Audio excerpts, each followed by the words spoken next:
AP మరియు TS ఈ రెండు రాష్ట్రాలకు అనుకూలంగా ఉండి అధిక దిగుబడి ఇచ్చే టాప్ 4 సన్న వరి రకాల గురించి ఈ వీడియోలో ఇప్పుడు మనం చూడబోతూ ఉన్నాము. విత్తన ఎంపిక అనేది మన ప్రాంతానికి అనుకూలంగా ఉండి రోగాలను తెగుళ్లను తట్టుకొని అధిక దిగుబడి ఇచ్చే విత్తన రకాన్ని రైతులు ఎంచుకోవలసి ఉంటుంది. Number 1 RNR 15048. దీని యొక్క పంట కాలము 120 నుండి 125 రోజులుగా ఉంటుంది. ఇది బీపీటీ కంటే సన్నగా ఉంటుంది. ఇది అగ్గి తెగులను సమర్థవంతంగా తట్టుకుంటుంది. ఇది 2 పంట కాలాలకు అనుకూలంగా ఉంటుంది. ఇది ఒక ఎకరానికి 28 నుండి 30 క్వింటాన్ల దిగుబడిని ఇస్తుంది.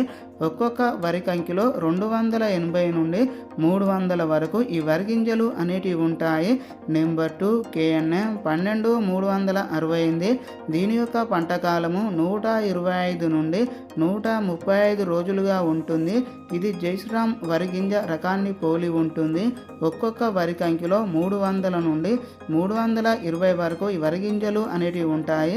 ఇది ఒక ఎకరానికి 28 నుండి 32 క్వింటాన్ల దిగుబడిని ఇస్తుంది. ఇది ఉల్లికోడుని సమర్థవంతంగా తట్టుకుంటుంది. Number 3 MTU 1282. దీని యొక్క పంట కాలము 120 నుండి 125 రోజులుగా ఉంటుంది. ఇది దోమపోటుని సమర్థవంతంగా తట్టుకుంటుంది. ఇది 2 పంట కాలాలకు అనుకూలంగా ఉంటుంది.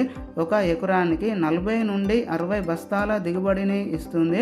ఒక్కొక్క వరి కంకిలో 280 నుండి 300 వరకు ఈ వరి గింజలు అనేటివి ఉంటాయి. ఇది బీపీటీని పోలి ఉంటుంది. Number 4 WGL 962. దీని యొక్క పంట కాలము 120 రోజులుగా ఉంటుంది.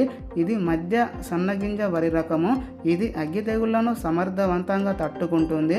ఎకరానికి 26 నుండి 28 క్వింటాన్ల దిగుబడిని ఇస్తుంది.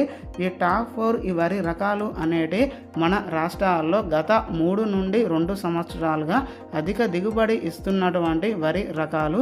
మరి మీలో ఎవరైనా ఈ వరి రకాలను సాగు చేసి కనుక ఉన్నట్లయితే వీటి యొక్క గుణాలు అనేటి ఎలా ఉన్నాయి అనేది మొత్తం కూడా కామెంట్ రూపంలో కామెంట్స్ అనేది పెట్టగలరు.